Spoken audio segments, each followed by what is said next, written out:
Hello, this is Roy Blight. We're beginning today on a new study. We're looking at into Paul's letter to Titus. This is the third pastoral epistle that Paul wrote. It's an obscure letter that Paul is writing to Titus, and we want to understand who Titus is and what this was all about. And if you look behind me, this is the island of Crete, and this is where Titus was. He was like the pastor of the congregation there at Crete.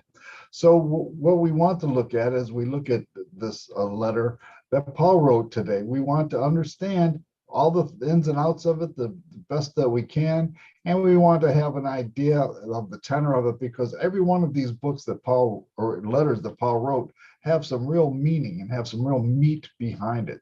So today we're starting into our study on the book of Titus, and a couple of preliminary things as we begin today that we want to get into. That this book of Titus is one of the last ones that Paul wrote. It was one of the pastoral epistles. He wrote to Titus and he wrote to Timothy 2 letters. So as we look at this, Paul is very busy writing, and the letter that this lines up with is Lamed, which has to do with teaching. The letter Lamed, the sages, the Jewish sages of old wrote about Lamed has to do with you learning and then you teaching what you have learned. So this is the real tenor behind this letter of Paul's to Titus. And as he's pastoring there on the island of Crete, keep in mind that he's very faithful to Paul. Now it says, we want to start out, it says in Luke 6:40, a disciple is not above his teacher, but everyone who is perfectly trained will be like his teacher. So we see that, like Timothy, Titus is very close to Paul, and his ministry is very successful on the island of Crete. And we want to start to understand all that has to do with anything. Now, the letter Lamed is interesting when you put it with the letter Aleph, which is an ox head in the Paleo Hebrew, and it looks like it is also a shepherd's staff in the Paleo. And you put Aleph and Lamed together, and that's where you get the word El, which means God, or and more particularly, it means strong one with power and authority. So when we look at the tenor of and the scope of Paul's letter to Titus, we see that Paul, who is a strong man, is writing to another strong man, and he's all filled with the power of God, and he knows that he has the authority of God. This is the backdrop of the letter Lamed. It's the tallest letter, and it's also right in the middle of the alphabet. Remember, in looking at the Bible wheel that we've been discussing, Lamed is right in the middle of the alphabet. And when you look at Lamed, it lines up with 2 Kings and Nahum. And you say, well, these are very obscure things, but understand that God has every book of the Bible in its own place. You say, well, this book doesn't belong here. Well, you don't know that. God has managed to put every book of the Bible exactly where he desires for it to be. So for the letter Lamed, this is what we're looking at. This is the third cycle. The first one was 2 Kings. The second cycle through the 22 letters was Nahum. And now we're looking at the letter that Paul wrote to Titus, representing this letter Lamed, which looks to many people like it is a lighthouse that's out there. It's like light shining in the darkness and teaching. And of course, remember that Yeshua is our good shepherd as well. And Yeshua was the great teacher for us. Remember, Yeshua said, I am the good shepherd. And this is a big part of the theme behind this letter that Paul is writing to Titus. And keep in mind that this is the overall theme, and so it makes perfect sense. And remember, Lamed has the numerical value of 30. And of course, Yeshua started his ministry when he was 30 years of age, when he was baptized by John in the Jordan River. So Yeshua was 30 years of age when he was immersed there. Notice that Lamed is shaped like a staff, a symbol of authority. And this is an important point because the shepherd of the sheep is one that would carry a stick which represented his authority. So the Lamed represents guidance, tending to the flock. It's an instrument used to teach or discipline. It's like a rudder to steer a ship. It's in reference to, or it's pointing at, this letter Lamed. Remember that Titus is a pastor. He's a teacher. He was taught himself, and now he's teaching. And that is the the wondrous thing behind this letter that Paul wrote to Titus is you see this authority in action. Now, looking at Lamed, some of the words that begin with the letter Lamed is Lamad, is to teach, learn, to point, prick, goad. If you notice those words, in Hebrew, it's the same in English. When you understand teaching and the how to teach and what to teach and the way to teach, look at the words that he used: point, prick, goad. Sometimes a teacher has to go to dramatic lengths to get people to learn. Lamed is also used as a prefix. It means to or for or towards or according to.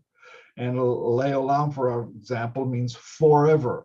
So lador vador in Hebrew is unto all generations. And these are very famous and very prophetic words that start with the letter Lamed. And of course, lamishpateka means according to thine ordinances, which you see in the Tanakh, the Old Testament as well. So this is the tenor and the scope behind the letter Lamed. So again, the prefix to and for is Lamed. Lecha, which means to thee or thine or yours. Li is to me or mine. Lehu means come ye. Lo means no and not. All these words seem to always come back to the theme of teaching or being taught or teaching someone else. So this is spoke number 12, Lamed. And it shows us Messiah, our master, and our teacher. That's the overall theme. The teacher of teachers at age 12. Remember, it was Yeshua who went into the temple at the age of 12, and he was actually teaching the teachers that were there. And so we see also Rabbi Yeshua and his 12 Talmudim, the disciples. There's 12 of them. So you see that lines up. 12 is a number of God's order. And that's why you see so many things that happen in the Bible have to do with the number 12.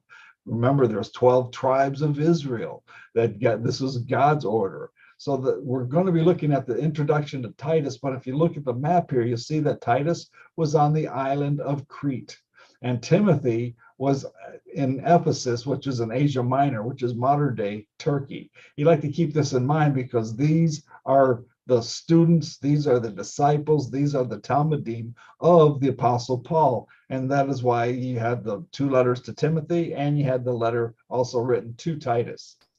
Again, Titus is the 12th epistle of the Apostle Paul. He's got one more that we're going to cover after this. There's 13 in all, but so we're getting right at the end of the ministry and the mentoring of the Apostle Paul and some of the things that he said and did. And when we look at this overall scope of the ministry of Paul, you see that he was very thorough. His whole heart was in it. And this is what he passed on to his disciples. So let's look closer at this letter to Paul, or to Titus, from Paul. And again, remember, it's all about him teaching and the things that he did. Now, again, the letter Lamed is unique in 2 different ways, as I mentioned before. It stands at the center of the alphabet. It's right in the middle, and it's the tallest of all the letters. And we want to recognize as we close, I'm going to be closing a little bit early for today, because we want to understand, we're just starting to get into our presentation here, that Paul had a relationship with Titus. Sometimes we just look at the letter and we think he's just kind of administratively writing this. No, Paul knew Titus. Titus knew Paul. Titus, we're going to find more about the relationship that Titus had with Paul and some of the things that Paul was even concerned with concerning his protege here, Titus.